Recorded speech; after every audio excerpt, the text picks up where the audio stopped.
এদিকে এদিকে এই যে আরজিকরের ঘটনা, সেই ঘটনার প্রতিবাদে বিজেপি বিধায়করা তারা বিক্ষোভ দেখাচ্ছেন, তারা ধর্নায় বসেছেন বিধানসভার বাইরে। সেখানে গাড়ি বারান্দায় অবস্থানে রয়েছেন, পোস্টার হাতে তারা প্রতিবাদ জানাচ্ছেন।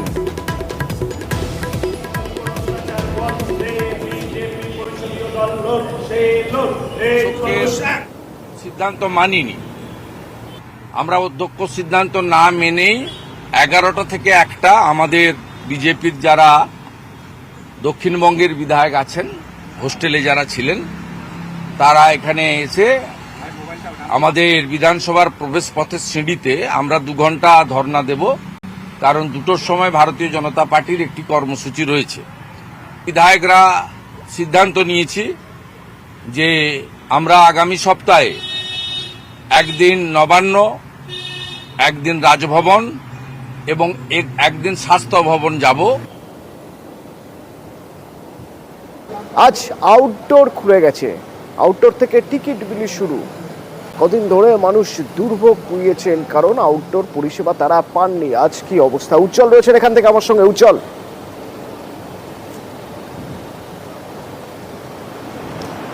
দেখো, আউটডোর খুলেছে এবং বেশ কিছু জায়গাতে ডাক্তার দেখেছেন রোগীদেরকে, এবং কিছু জায়গাতে অবশ্যই ডাক্তার ছিল না, সেখানে রোগীদেরকে ফেরত যেতে হয়েছে। অনেক দূর দূর থেকে এখানে আমরা জানি যে এখানে রোগীরা আসেন এবং তারা ডাক্তার দেখান। ফলত এই জায়গায় একটা যে আশা নিয়ে এসেছিলেন, আজকে তাদেরকে ফিরে যেতে হয়নি। একজন রোগী তিনি রয়েছেন, আজকে ডাক্তার দেখিয়েছেন। আজকে আপনি? আমি ডাক্তার দেখিয়েছি, আমি নার্ভের ডাক্তার দেখিয়েছি, কিন্তু আমি আর দীর্ঘ 15 বছর ধরে ডাক্তার দেখাচ্ছি, 15 বছর।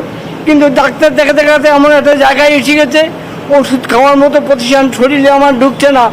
গত মাসে পায়খানা হয়েছে প্রচণ্ড, আমি কান্নাকাটি করে বললাম, তো বললো ঠিক আছে পায়খানা করার বন্ধ করা ওষুধ দিচ্ছে। পায়খানা করার বন্ধ করা যখন ওষুধ দিয়েছে, পায়খানা টোটাল হচ্ছে না। এখন আমার ঘুম নেই চোখে, আমি তাড়িয়ে চলে যাচ্ছি। আজকে দেখি শরীরের যা যা সমস্যা সেইগুলো বলার যে মানুষটা, সেই মানুষটাকে অন্তত পেয়েছেন আজকে, ডাক্তারবাবুকে পেয়েছেন, যাকে অন্তত বলতে পারেন কি সমস্যা হয়েছে এবং সেই সমস্যার জন্য কি ওষুধ তিনি দিতে পারেন বা দেবেন, সেটা অন্তত দেখার সুযোগ হয়েছে। আমার একটা প্রশ্ন রয়েছে উজ্জ্বল, ওখানে অবস্থানে দেখছি জুনিয়র ডাক্তাররা রয়েছেন, সিনিয়র ডাক্তাররাও কেউ কেউ সেখানে অবস্থানে তাদের পাশে গিয়ে বসেছেন, যারা প্রাক্তন বিভাগীয় প্রধান তারাও বসেছেন। এই যে আউটডোর খুলেছে, ডাক্তার এসেছেন, কারা দেখছেন, কারা চিকিৎসা পরিষেবায় আউটডোরে চিকিৎসা পরিষেবা দিচ্ছেন?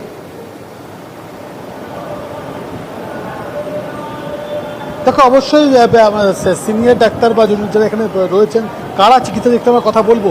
কারা দেখছেন? কারা সিনিয়র ডাক্তাররা দেখছেন? আমাদের বড় ওখানে পাইপ পাড়া, এখান থেকে পাইপ পাড়া পাঠিয়েছি, এখানে সিনিয়র ডাক্তার আজকে দেখি যে আর্জি করে ডাক্তার সেখানে, ওখানে সিনিয়রদের ওনারা আমাদের বললো, আমার চোখে জল থেকে বললো ঠিক আছে আপনি আর্জি করে চলে যান, ওখানে মেডিসিন ডিপার্টমেন্ট আছে, আমি পাঠিয়ে দিচ্ছি, লিখে দিচ্ছি। কিন্তু এখানে আমার এন্ট্রি না করলে তো ঢুকতে দেবে না। এখন এন্ট্রি করাই বন্ধ করে দিয়েছে সব কিছু, আমার পায়খানা টোটাল বন্ধ। একটা বিষয় অতুল, যেটা হচ্ছে গিয়ে যে ডাক্তার আসছেন দেখছেন, কিন্তু সেটা সব জায়গাতে নয়। ফলত যে একাধিক জায়গায় যদি যেতে হয়, সেক্ষেত্রে সমস্যায় বেশ কিছু রোগী পড়ছেন, কারণ কোথাও পাচ্ছেন কোথাও পাচ্ছেন না। অবশ্যই যারা এসছেন, অনেকে ডাক্তার দেখাতে পেরেছেন, অনেকে ডাক্তার না দেখিয়ে ফিরে গিয়েছেন। কিন্তু এই একটা সমস্যা, যেখানে একাধিক জায়গায় যেতে হচ্ছে, সেখানে সব জায়গায় কিন্তু পরিষেবা পাওয়া যাচ্ছে না। ফলত তারা যে উদ্দেশ্যে এসেছিলেন সেই উদ্দেশ্য সফল হচ্ছে না।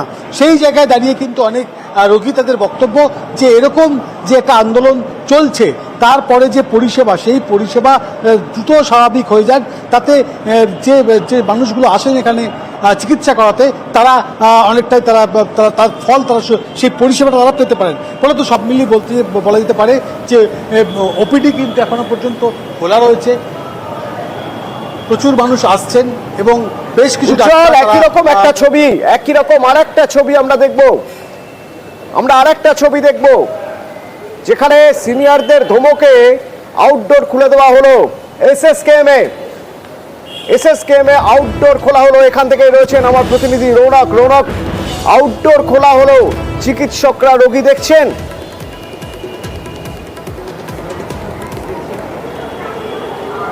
দেখে এখনো পর্যন্ত কিন্তু চিকিৎসকরা রোগী দেখা শুরু করেনি, এবং যে ওপিডির যে কাউন্টার বেশ কিছু জায়গায় এখনো কিন্তু কয়েকটা কাউন্টার এখনো বন্ধ রয়েছে। সেক্ষেত্রে যারা রোগীরা রয়েছে সকাল থেকে এখানে লাইন দিয়ে দাঁড়িয়েছিলেন, প্রথমে এই যে প্রাথমিক যে গেট, সেই গেট খুলে দেওয়া হয়, কিন্তু পরবর্তীকালে এসএসকেএমের যারা কর্তৃপক্ষ তারা জানাচ্ছেন যে তারা ওপিডি কাউন্টার খুলে দেওয়ার জন্য প্রস্তুত রয়েছে, কিন্তু ভেতরে যারা বহির্বিভাগের ডাক্তার তাদের দেখা মিলছে না। সেক্ষেত্রে ওপিডির কোনো পেশেন্ট কিন্তু দেখা কোনো মতেই সম্ভব হচ্ছে না। কর্তৃপক্ষের তরফ থেকে পরিষেবা চালু রাখা হলেও ডাক্তারের অভাবে কিন্তু তারা পরিষেবা কোনো মতে চালু করতে পারছে না। কেবলমাত্র জরুরি বিভাগে দেখা হচ্ছে, জরুরি বিভাগ খোলা রয়েছে এসএসকেএমে, কিন্তু ওপিডি পরিষেবা কিন্তু পুরোপুরিভাবে স্তব্ধ রয়েছে। কর্তৃপক্ষ তরফ থেকে স্পষ্টত জানিয়ে দেওয়া হচ্ছে এখানে কর্তৃপক্ষ তরফ থেকে তারা খুলে রাখতে চাইছে, কিন্তু ডাক্তারের অভাবে কোনো রকমভাবেই বহির্বিভাগের পরিষেবা দেওয়া যাচ্ছে না। সকাল থেকেই দেখানোর চেষ্টা করবে, এখনও কিন্তু বহু রোগীরা রয়েছেন যারা এসে এখনও তারা আশায় রয়েছেন হয়তো চিকিৎসককে দেখাতে পারবেন। সকাল থেকে তারা লাইনে দাঁড়িয়ে রয়েছেন, কিন্তু এখনো পর্যন্ত ওপিডির যে পরিষেবা সেই পরিষেবা কিন্তু তারা পাচ্ছেন না। কেবলমাত্র জরুরি বিভাগ খোলা রয়েছে এসএসকেএম হাসপাতালে এবং কর্তৃপক্ষের তরফ থেকে স্পষ্টত জানিয়ে দেওয়া হচ্ছে কেবলমাত্র ডাক্তারের অভাবের কারণেই কিন্তু এই ওপিডির যে পরিষেবা তা খোলা সম্ভব হচ্ছে না। অতুলদা, ধন্যবাদ। 4 দিন ধরে আছে, না কোনো বেড টেড এখনো পর্যন্ত পাইনি। রাস্তাতে আজ 4 দিন ধরে শুয়ে আছে। ওপিডি দেখাতে বলছে, তো বলছে যে ডাক্তারবাবুরা সব ওখানে আছে, কোনো কিছু কাজ হয় না। এমার্জেন্সিতে গিয়েছিলাম, এমার্জেন্সিতে বলছে যে আমরা ওই ডিপার্টমেন্টের ডাক্তার না, আমরা কোনো ওষুধও দিতে পারবো না আর কোনো চিকিৎসাই হবে না। 13 তারিখে আসতে বলেছিল, 13 তারিখে এসে ওই যে করে এমএসকপি করতে বলে কোনো কিছু হয়নি। আজ 10 দিন ধরে ওই একটা ওষুধ পর্যন্ত লেখেনি ডাক্তারবাবু। আবির সঙ্গে থাকো, একবার শুনবো যে এই নিয়ে তৃণমূল কংগ্রেস কি বলছে। এ নিয়ে সরব হয়েছেন কুণাল ঘোষ, দেবাংশু ভট্টাচার্য, নিন্দা করেছেন সাগরিকা, সায়নীরা।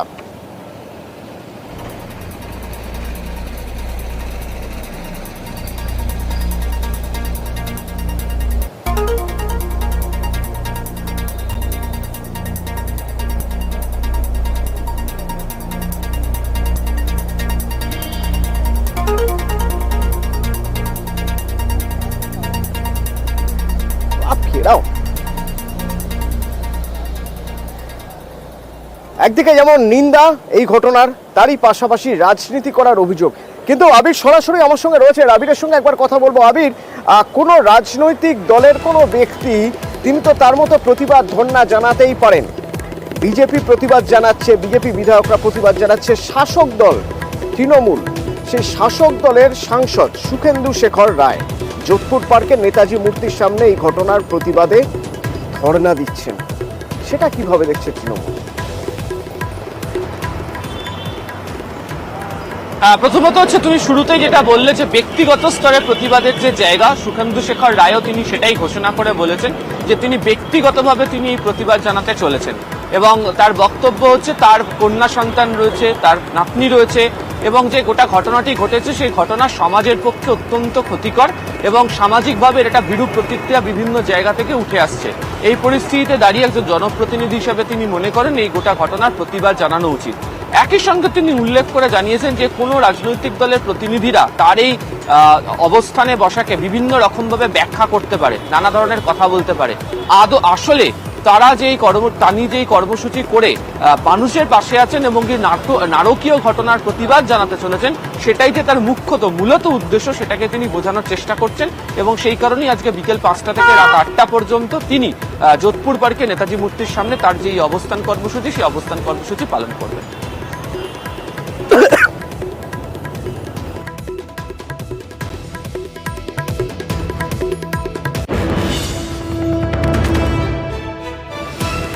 মেয়েদের রাত দখল কর্মসূচি, যে কর্মসূচি নিয়ে কটাক্ষ চলছে বিভিন্ন মহল থেকে, যে ঘটনা ঘটেছে রাজ্যে, সেই ঘটনার প্রতিবাদ জানানো হয়েছে, ঘৃণ্য ঘটনা হয়েছে, সে বিষয়ে প্রতিবাদ করা হয়েছে এবং এই যে নিন্দা করা হয়েছে সেই ঘটনায়, সেই নিন্দা করার পরেও মেয়েদের রাত দখল কর্মসূচি নিয়ে সরব শাসক দল।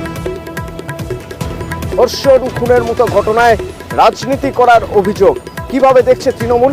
আবির রয়েছে আমার সঙ্গে, সরাসরি আবিরের সঙ্গে কথা বলে জানার চেষ্টা করবো। আবির, শুরু থেকে এই ঘটনার নিন্দা করেছে রাজ্যের শাসক দলের বিভিন্ন নেতারা, আমরা সেটা দেখেছি। তো এবার এ নিয়ে রাজনীতি করার অভিযোগ তুলছে শাসক দল, কিভাবে, তাদের কি বক্তব্য?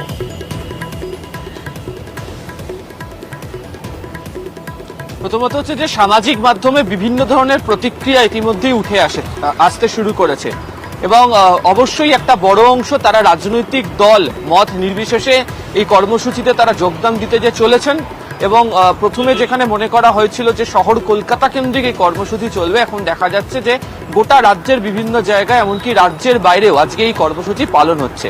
যদিও শাসক দলের তরফ থেকে বিশেষ কতগুলো ক্ষেত্রের ওপর দাঁড়িয়ে প্রতিবাদ করা হচ্ছে এবং তাদের বক্তব্য যে যদি এটা দলমত নির্বিশেষে যদি সবাইকে যদি ডাকা হয় তাহলে তখন নির্দিষ্ট কোনো রাজনৈতিক দলের তরফ থেকে কেন এর প্রচার করা হচ্ছে, এবং তাদের বক্তব্য হচ্ছে মূলত বামেদের বিরুদ্ধে অভিযোগ জানিয়ে, এবং সেক্ষেত্রে দাঁড়িয়ে তারা বলছেন যে বামেদের সময় এই রাজ্যে যে সমস্ত ঘটনা ঘটেছিল সেই সমস্ত ঘটনার প্রতিবাদ হওয়াটা তখন জরুরি ছিল, তখন এই ব্যক্তিরা কোথায় ছিলেন তা নিয়ে তারা কটাক্ষ করতে শুরু করছেন। যদিও শাসক দলের অন্দরের এক কাউন্সিলর, তাকেও দেখতে পাওয়া গেছে যে তিনি এই কর্মসূচির কথা তিনিও উল্লেখ করেছেন। তবে তৃণমূলের বিভিন্ন নেতা, মন্ত্রী, সাংসদ তারা আরজি করের ঘটনার প্রতিবাদ জানাচ্ছেন। তারা বলছেন যে গোটা ঘটনার যথাযথভাবে তদন্ত হবে, তদন্ত রিপোর্ট উঠে আসবে, কাউকে কোথাও তদন্ত প্রক্রিয়া চেপে রাখা হচ্ছে না, এই বক্তব্যের কথা তারা বলছেন। একই সঙ্গে আজকে রাতের কর্মসূচি নিয়ে আসলে বামেদেরকে এবং কোথাও গিয়ে বাকি বিরোধী দলকেও তারা আক্রমণ করতে শুরু করেছেন। এটাই এই মুহূর্তে তৃণমূল কংগ্রেসের অবস্থান, এবং তারা বলছেন যে এখানে দাঁড়িয়ে অন্তত এই রাজ্যের ক্ষেত্রে নারী সুরক্ষার ক্ষেত্রে কোনো আপোষ করা হয় না, নারী সুরক্ষা যথাযথভাবেই রয়েছে। ফলে এই ধরনের কর্মসূচির মোড়কে আসলে রাজনৈতিকভাবে বামেরা তাদের প্রচার চালাতে চাইছে, এই অভিযোগই তৃণমূল কংগ্রেস তুলছে।